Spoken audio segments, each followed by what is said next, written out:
Come back everyone, welcome to target with SB classes. दोस्तों, आज का जो टॉपिक है प्राकृतिक आपदा, और उस प्राकृतिक आपदा में दोस्तों आज हम पढ़ने वाले हैं आंधी के बारे में। किसके बारे में? आंधी के बारे में पढ़ेंगे। तो देखते हैं दोस्तों, पहले प्राकृतिक आपदा किसे कहते हैं। तो फसल पर पड़ने वाले प्रतिकूल मौसम को क्या कहते हैं? प्राकृतिक आपदा कहते हैं। क्या कहते हैं? फसल पर जो पड़ने वाले प्रतिकूल मौसम होता है उसको क्या कहते हैं? प्राकृतिक आपदा कहते हैं। इससे कभी कभी तो पूरी संपूर्ण फसल ही नष्ट हो जाती है और इससे मानव जीवन क्या हो जाता है? अव्यवस्थित हो जाता है, परेशान हो जाते हैं। ठीक है। और इसमें कई सारे रूप हैं, जैसे दोस्तों आंधी आती है, तूफान आता है, चक्रवात आता है, टिड्डी दल का कभी कभी हमला भी होता है। ठीक है। या नील गायें आ जाती हैं, पूरी फसलों को क्या कर देती हैं? साफ कर देती हैं। पाला पड़ता है, ओला, कोहरा, लू, ये सब क्या है? ये सब क्या है? प्राकृतिक आपदा के कारण है ये सब। ठीक है। ये इन सब रूपों में क्या आता है? प्राकृतिक आपदा आता है। और सभी प्राकृतिक आपदाएं जितने भी हैं, नेचुरल डिजास्टर, ठीक है, इससे मानव जीवन क्या हो जाता है? अव्यवस्थित हो जाता है और कई सारी परेशानियों का सबब भी बनता है। ठीक है। इससे मानव को कभी कभी विस्थापित होना पड़ता है, उनकी फसलें नष्ट हो जाती हैं और उनको क्या है? एकदम से वो उनका जीवन अव्यवस्थित हो जाता है, तबाही मच जाती है चारों तरफ। ठीक है। तो देखते हैं दोस्तों, आंधी किसे कहते हैं। तो गर्मी के दिनों में जो तेज़ हवा की गति होती है, ठीक है, वो ही क्या कहलाती है? आंधी कहलाती है। और ये आंधी दोस्तों, ठीक है, 85 से 95 किलोमीटर प्रति घंटा होती है। ठीक है। तो गर्मी के आइए देखते हैं दोस्तों, यहाँ पे जो समझने वाली बात है कि आंधी का रूप क्यों बना लेती है। गर्मी के दिनों में जब मौसम बहुत अधिक गर्म हो जाता है, तब गर्म हवा तेज़ी से ऊपर उठती है। हवा के ऊपर उठने से नीचे वायुदाब क्या हो जाता है? काफ़ी निम्न हो जाता है। अब ये वायुदाब क्या है जो निम्न हो जाता है? इससे निम्न वायुदाब के क्षेत्र में आसपास की ठंडी हवाएं जो उच्च वायुदाब की होती हैं, बहुत तीव्र गति से आने लगती हैं। ठीक है।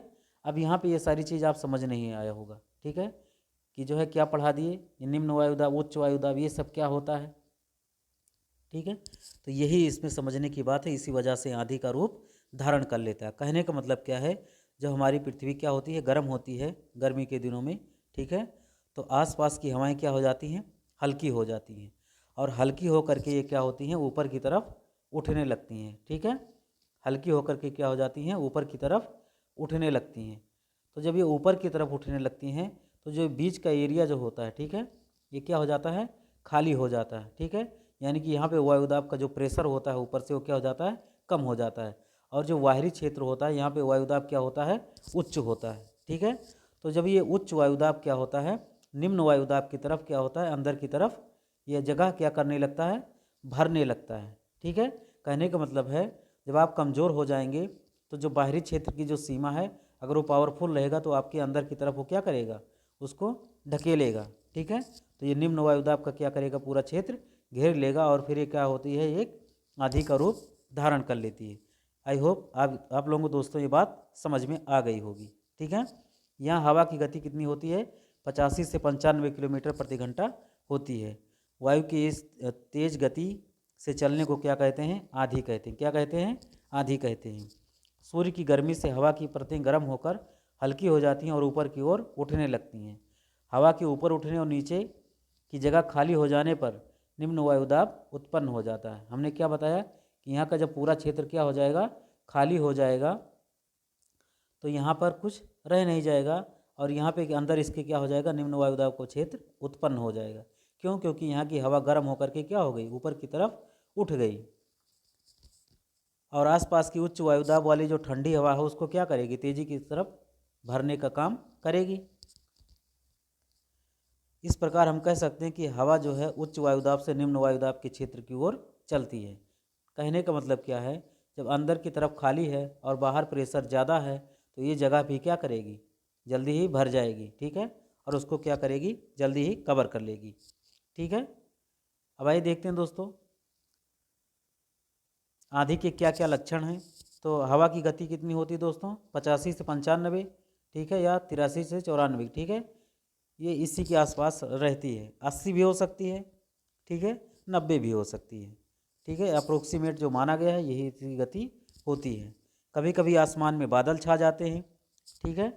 और आंधी आने पर क्या होता है? कभी कभी तेज़ बारिश भी होती है। ठीक है। और फसलें गिर जाती हैं। क्या हो जाती है? फसलें गिर जाती है, बड़े बड़े पेड़ों की डालियाँ टूट जाती हैं या कभी कभी पेड़ ही उखड़ जाते हैं। आप लोग इससे क्या है भली भांति परिचित हैं। हल्की वस्तुएं खरपतवार, ठीक है, खरपतवार भी ये क्या है, या पॉलीथीन हो गया, कागज़ के टुकड़े, ये सब उड़ते हुए दिखाई पड़ते हैं। आपने देखा होगा, कभी कभी देखा होगा कि जो खेतों में जो भूसे की दवाई होती है वो भी बवंडर बना करके क्या होता है ऊपर की तरफ उठने लगता है। ठीक है, कहने का मतलब क्या है, गन्ने की पत्ती वगैरह भी तेज़ी से उड़ने लगती है। तेज हवाओं के से पौधों में वाष्पोत्सर्जन अधिक होता है। कहने का मतलब क्या होता है, जो पौधों के अंदर जो जलवाष्प होता है वो अधिक तेज गति से क्या होता है, उत्सर्जन उसमें होने लगता है। इसके कारण उनको पानी की अधिक आवश्यकता होती है। इससे दाने सिकुड़ कर क्या हो जाते हैं, हल्के हो जाते हैं। जो गेहूँ की बालियाँ होती हैं, ठीक है, या और भी जो भी कोई फसल होती है, ठीक है, उसकी बालियाँ क्या हो जाती हैं, सिकुड़ जाती है, उसके दाने सिकुड़ जाते हैं और फिर उत्पादन क्या होता है, प्रभावित होता है। मार्च अप्रैल में चलने वाली आंधियों से आम के बौर, ठीक है, जो आम के बौर होते हैं और जो कच्चे आम जो छोटे छोटे जो फले रहते हैं उस पर वो क्या हो जाते हैं, गिर जाते हैं, नुकसान हो जाता है। ठीक है, काफ़ी मात्रा में फसल प्रतिवर्ष नष्ट हो जाती है। मार्च अप्रैल में चलने वाली तेज हवाओं तथा आंधियों से काफ़ी मात्रा में भूसा उड़कर नष्ट हो जाता है। अब ये भूसा उड़कर नष्ट हो जाता है, इसका क्या मतलब है, जो खेतों में क्या करते हैं किसान लोग, अपने गेहूं की दवाई कर देते हैं तो जो भूसा बच जाता है और उस आंधी की में क्या हो जाता है, वो भी उड़ जाता है। ठीक है, कभी कभी आप लोगों ने ये भी देखा होगा कि गेहूँ के डंठल को क्या कर दिया जाता है, छोटे छोटे टुकड़ों में बांध दिया जाता है और जब तेज़ गति की आंधी आती है तो भी अपने साथ वो उठा करके दूसरी जगह पे फेंक देती है। ठीक है, कहने का मतलब क्या है कि हवाएं बहुत तेज़ गति से चलती हैं।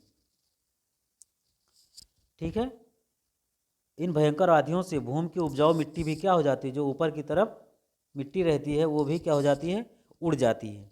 ठीक है, तो ये था दोस्तों आंधी के बारे में। आई होप दोस्तों मेरा वीडियो पसंद आया होगा। ठीक है, नेक्स्ट टॉपिक में दूसरे प्राकृतिक आपदा में हम जरूर आपसे मिलेंगे। ठीक है, यहाँ पे आप फिगर देख लीजिए ये। ठीक है, समुद्री हवाएं कितनी तेज़ गति से यहाँ पे बढ़ रही हैं आगे की तरफ।